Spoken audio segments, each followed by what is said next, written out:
حال ہی کی بات ہے کہ سردی کی وجہ سے لوگوں نے گھروں سے باہر نکلنا کم کر دیا تھا اور اوپر سے مسلسل بارشوں کی وجہ سے سڑکوں پر پانی کھڑا تھا۔ میں بھی کافی دن بعد ضروری کام سے باہر نکلا۔ شام کا وقت تھا تو تھوڑا آگے جانے پر مجھے کسی کے رونے کی آواز سنائی دی۔ مجھے محسوس ہوا کہ مجھے اسے دیکھنا چاہیے۔ میں جلدی سے آگے بڑھتے ہوئے اس کی جانب دیکھا۔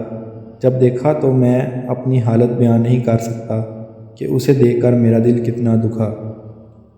میں نے دیکھا کہ 70 سال کا بوڑھا انسان، جس سے صحیح طرح بات تک نہیں ہو رہی تھی اور ہاتھ میں ایک سٹک پکڑے ساتھ ایک بستر پاس رکھے سڑک کے دوسری طرف بینچ پر بیٹھا ہوا تھا۔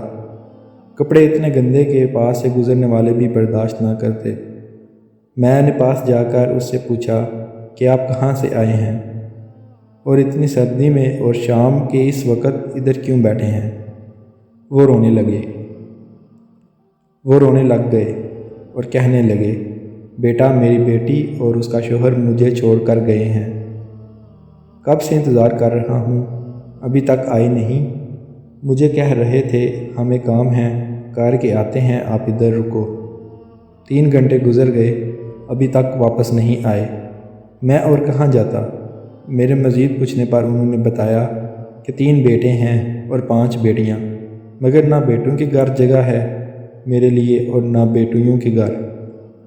جب میں کماتا تھا بیٹیاں بھی ملتی تھیں اور بیٹے بھی، ابا جی بولتے تھے، مگر جب سے میں بیمار ہو گیا ہوں، عمر کے زیادہ ہونے کی وجہ سے مجھ سے اب کام نہیں ہوتا، تو اب مجھے بوڑھا بولا جاتا ہے۔ اور یہ سب سن کر میرا دل درد سے پھٹ چکا تھا کہ بیٹے تو چلو ایسے ہوتے ہیں، مگر بیٹیاں تو باپ کو سنبھال سکتی تھی۔ لعنت ہے ایسی اولاد پر جسے اپنے باپ کا درد بھرا دل اور آنکھوں میں آنسو نظر نہیں آتے۔ یہ کہانی نہیں ہے، یہ حقیقت بات ہے۔ میں نے ان کو حوصلہ دیا اور اپنے گھر لے آیا، ان کو صاف کپڑے پہنائے اور کھانا کھلایا، مگر ان کے پھر بھی آنکھوں سے آنسو بہہ رہے تھے، جیسے وہ اپنی زندگی سے مایوس ہو چکے تھے۔ اپنے خون نے ہی ان کو پرایا کر دیا تھا، اور میں بھی گھریلو مسئلوں کی وجہ سے زیادہ دن نہیں رکھ سکتا تھا۔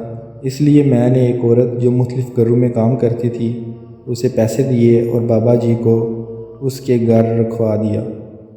میں ہر ہفتے بعد ان کا جب پتہ کرنے جاتا ہوں تو مجھے دیکھ کے ایک ہی لفظ بولتے ہیں، اولاد وہ نہیں ہوتی جسے ہم پیدا کرتے ہیں، اولاد وہ ہوتی ہے جو آپ کو سنبھالتی ہے۔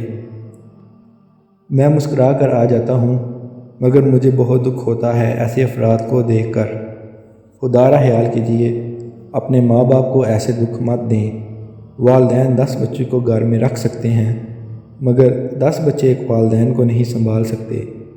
ماں جنت اور باپ جنت کا دروازہ ہے، اور تم لوگ اپنی جنت کو ہی برباد کر رہے ہو۔